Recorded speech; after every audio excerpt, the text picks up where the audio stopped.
Hello YouTube, this is Wheelchair 21's review for WWE Elite Collection Series 19 Dolph Ziggler with the height of 6 foot, weight of 213 pounds with the career highlights of World Heavyweight Champion, United States Champion, Intercontinental Champion, and they left off the fact that he's a Tag Team Champion and the fact that he's a Money in the Bank holder.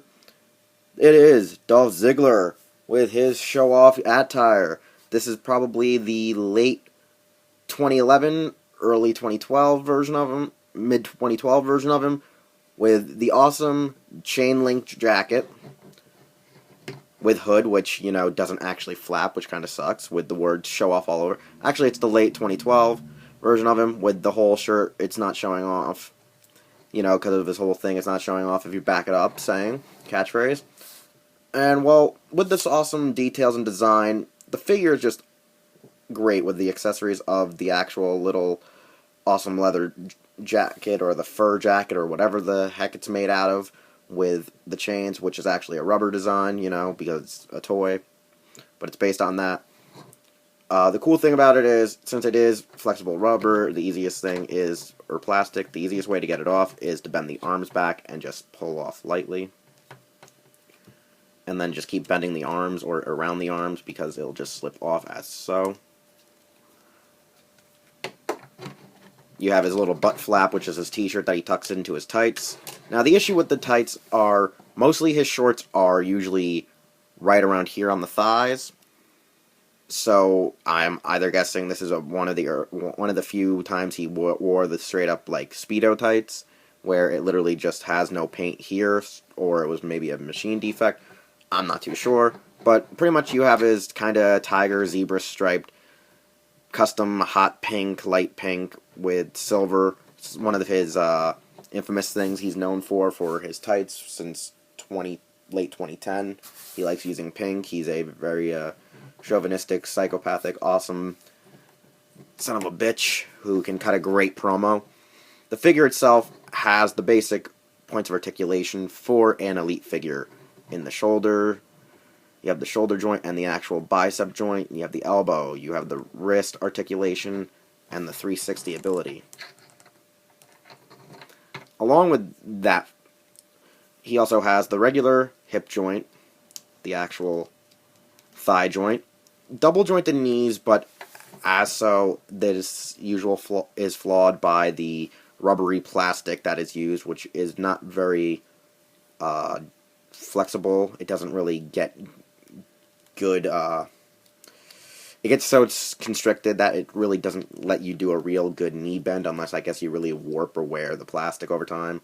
You have his actual boot joint, which allows him to swivel his foot, and the ever so lovable tight ankle joint known for Mattel figures, where it's like a stick piece joint that feels like it could break at any moment in time, which is supposed to allow you to actually make him step his toe, turn his ankle, and be like a realistic foot. I hate that joint. It sucks. Freaking Tamashii Bandai does better than Mattel. I mean, they do it on their Matty collector lines for, Justice League, DC Classics, the Masters of the Universe He-Man line, and, as you can see, obviously, the wrestling line. Other than the leg joint, he has the whole 360 waist joint, ab crunching ability, and the 360 head joint, which is kind of hindered sometimes because of his rubbery like hair at the end, the slicked back hair that he has.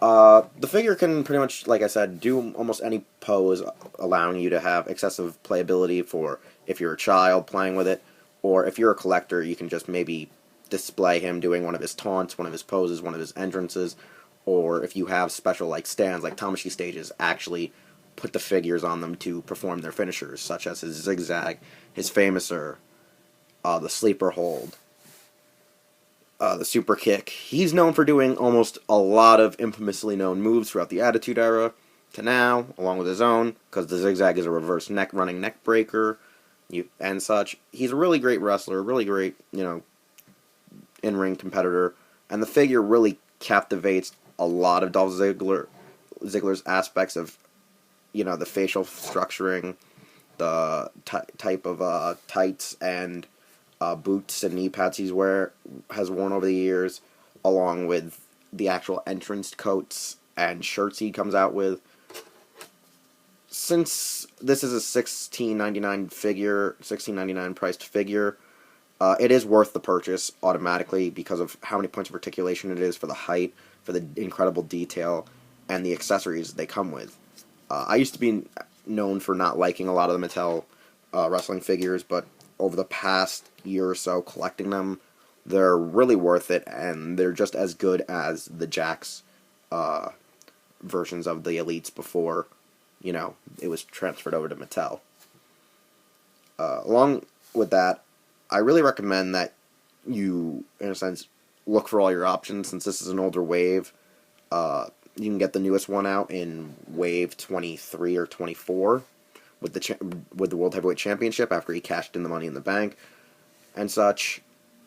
You can pretty much put him with the AJ Elite figure. You can put him with a Big E Langston figure when he comes out in the near future, because he most likely will be a future wave figure, most likely in the spring line of 2014. As for that, I really recommend that this figure is an awesome purchase, well worth having, great display piece, because these boxes are really awesome display pieces in general if you don't want to have your figure out, and if you want to have it mint on card. I mean, the fact that it gives you a nice little bio, gives you some career highlights of what championships he's acquired, and other figures in the line, all these nice profile pics, such as Brock Lesnar, Kane, Daniel Bryan, Miss Elizabeth, and Shawn Michaels, well, the flashback figures. These are really great boxes, along with the fact that they produce really great figures. As such, you can find them in Walmart's, Target's, Toys R Us's, and online. Other than that, check out all my past WWE Elite Collection figures. Check out any of my other reviews, as in Figure Arts, Deluxe Roleplay, Monster Arts, Gundam figures, and such. My Doyle's DVDs, all here on YouTube. You can subscribe, like, comment, share, whatever, etc. All my videos. You can follow me on Twitter, Instagram at Taja_Doyle. Check me out at Hirotaku, because we're with heroes. And check out on Raijo Nihon the several podcasts I'm a part of, such as Morphin Bracers, Ultracast, Unichronicles, WRW, and Tokyo Anime News, and the other associated podcasts like the Akari Cast and ASP. As for now, this has been the WWE Elite Collection Series 19 rolling review for Dolph Ziggler. I've been Wheelchair 21, and I'll see you next time.